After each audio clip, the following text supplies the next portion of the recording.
জানিয়ে দিব এই মুহূর্তে পাওয়া গুরুত্বপূর্ণ আপডেট আন্তর্জাতিক সংবাদের শিরোনাম। ইসরায়েলের গুরুত্বপূর্ণ সামরিক ঘাঁটিতে হিজবুল্লাহর ক্ষেপণাস্ত্র হামলা। এবারে জানিয়ে দিব ইসরায়েলকে শায়েস্তা করতে পুতিনের কঠিন সিদ্ধান্ত। এবার আর রক্ষা নেই দখলদার ইসরায়েলের। আরও জানিয়ে দিব ইউক্রেনের বিভিন্ন শহরে দিন দুপুরে রাশিয়ার ভয়াবহ হামলা। এবারে জানিয়ে দিব দখলদার ইসরায়েলি মন্ত্রীদের বাড়ির সামনে বিক্ষোভ। সর্বশেষ জানাবো ইসরায়েলকে ধ্বংসের লক্ষ্যে লেবাননে ঝাঁকে ঝাঁকে সামরিক বিমান পাঠাচ্ছে ব্রিটেন। এতক্ষণ শুনছিলেন আমাদের হাতে পাওয়া সর্বশেষ আন্তর্জাতিক সংবাদের শিরোনাম, এবারে বিস্তারিত। তবে তার আগে অনুরোধ রইল ভিডিওটিতে একটি লাইক দিন এবং কমেন্ট করে জানিয়ে দিন ভিডিও সম্পর্কে আপনার মূল্যবান মতামত। আরও জানিয়ে দিন ভিডিওটি কোথা থেকে দেখছেন বা কোন জেলা থেকে দেখছেন। ইসরায়েলের গুরুত্বপূর্ণ সামরিক ঘাঁটিতে হিজবুল্লাহর ক্ষেপণাস্ত্র হামলা। ইসরায়েলের কৌশলগত গুরুত্বপূর্ণ সামরিক ঘাঁটি মেরনে অন্তত 60টি ক্ষেপণাস্ত্র হামলা চালিয়েছে লেবানন ভিত্তিক সশস্ত্র গোষ্ঠী হিজবুল্লাহ। হিজবুল্লাহ এক বিবৃতিতে জানিয়েছে ইসরায়েলের উত্তরাঞ্চলীয় জাবাল আল জারমাক এলাকায় অবস্থিত কৌশলগত মেরেন ঘাঁটিতে গতকাল রোববার ওই ক্ষেপণাস্ত্র হামলা চালানো হয়। গত বছরের 7 অক্টোবর গাজায় ইসরায়েলি অভিযান শুরুর পর থেকে একাধিকবার লেবানন সীমান্তে সহিংসতার ঘটনা ঘটেছে। দুই দেশই সীমান্ত থেকে বেসামরিক নাগরিকদের সরিয়ে নিয়েছে। লেবাননের উত্তরাঞ্চলীয় সীমান্তের নিয়ন্ত্রণ ইরান সমর্থিত সশস্ত্র গোষ্ঠী হিজবুল্লাহর কাছে।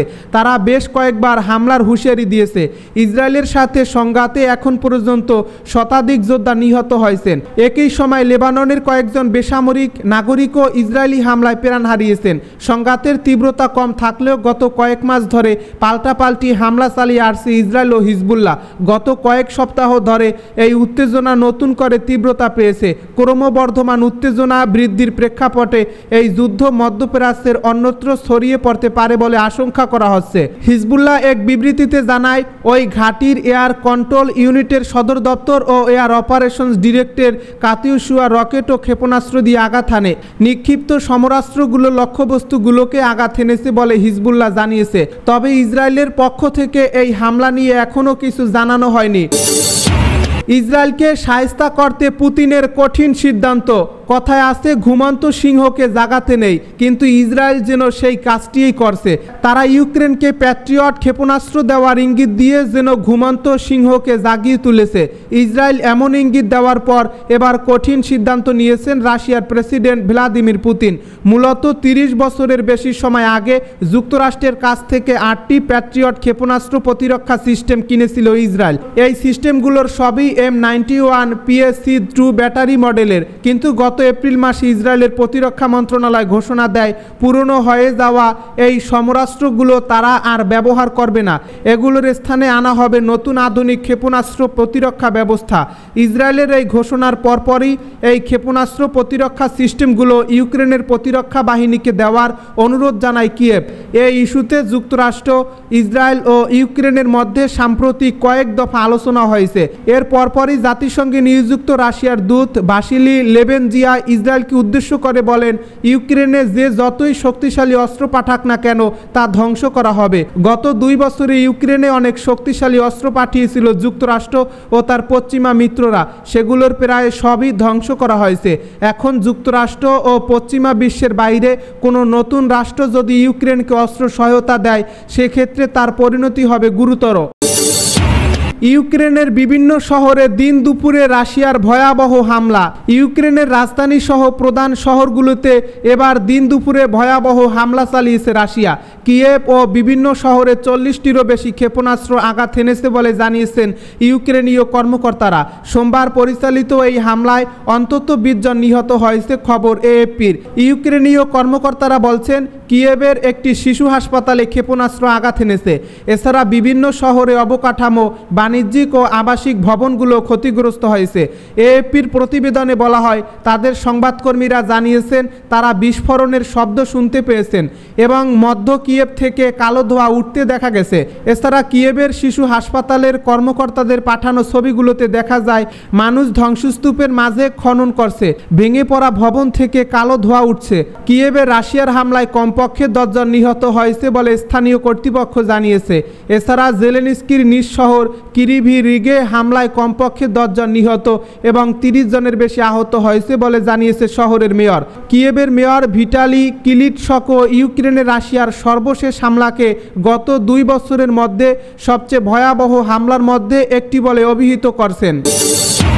এবার ইসরায়েলি মন্ত্রীদের বাড়ির সামনে বিক্ষোভ। ইসরায়েলে হামাসের হাতে বন্দি জিম্মিদের স্বজনদের বিক্ষোভ এতদিন ধরে মূলত ইসরায়েলি প্রধানমন্ত্রী বেনিয়ামিন নেতানিয়াহু বিরোধী থাকলেও এবার এই তালিকায় যুক্ত হলেন অন্যান্য মন্ত্রীরাও। সাম্প্রতিক সময়ে গাজায় সংঘাত আরও দীর্ঘ হওয়া এবং জিম্মিদের মুক্ত করতে ব্যর্থ হওয়ায় বিক্ষোভের মুখে পড়েন নেতানিয়াহু।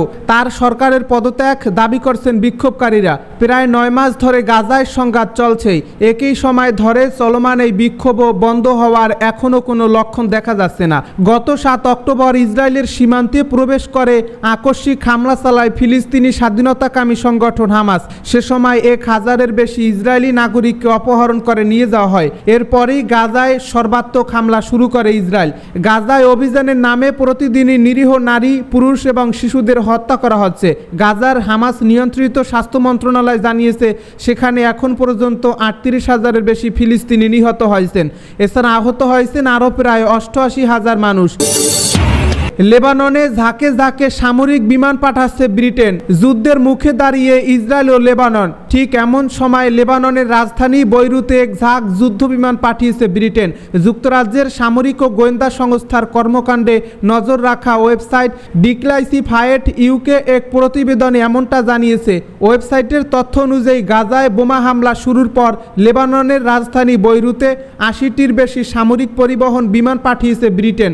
সবগুলো বিমানই সাইপ্রাস থেকে উড়ে গেছে। কয়েক সপ্তাহ আগে এই সাইপ্রাস ঘিরেই উত্তপ্ত হয়ে উঠেছিল মধ্যপ্রাচ্য পরিস্থিতি। ইসরায়েল বলেছিল তারা সাইপ্রাস থেকে লেবাননে হামলা চালাবে। এরপর সাইপ্রাসে হামলার হুমকি দিয়েছিল লেবাননের প্রতিরোধ যোদ্ধারা। সাইপ্রাসের আক্রতিরিতে ব্রিটিশ বিমান বাহিনীর ঘাঁটি রয়েছে। এটি বৈরুত থেকে মাত্র 150 মাইল দূরে। উড়ে যেতে লাগে মাত্র 45 মিনিট। গেল অক্টোবরে গাজায় ইসরায়েলি আগ্রাসন শুরু হওয়ার পর থেকেই লেবাননে সামরিক বিমান পাঠানো শুরু করে ব্রিটেন। গেল এপ্রিলেই বৈরুতে 25টি যুদ্ধ বিমান পাঠায় দেশটি। মে মাসেও একই পরিমাণ যুদ্ধ বিমান পাঠিয়েছে ব্রিটেন। জুন মাসেও অন্তত 14টি যুদ্ধ বিমান পাঠানোর খবর দিয়েছে ডিক্লাসিফায়েড ইউকে। সব মিলিয়ে গেল অক্টোবর থেকে 84টি যুদ্ধ বিমান বৈরুতে পাঠিয়েছে ব্রিটেন। ব্রিটেনের যুদ্ধ বিমান হঠাৎ করে লেবাননে পাঠানোর কারণ এখনও স্পষ্ট নয়। একটি প্রতিরক্ষা সূত্র ডিক্লাসিফায়েডকে জানিয়েছে ব্রিটেনের যুদ্ধ বিমান হঠাৎ করে লেবাননে পাঠানোর কারণ এখনও স্পষ্ট নয়।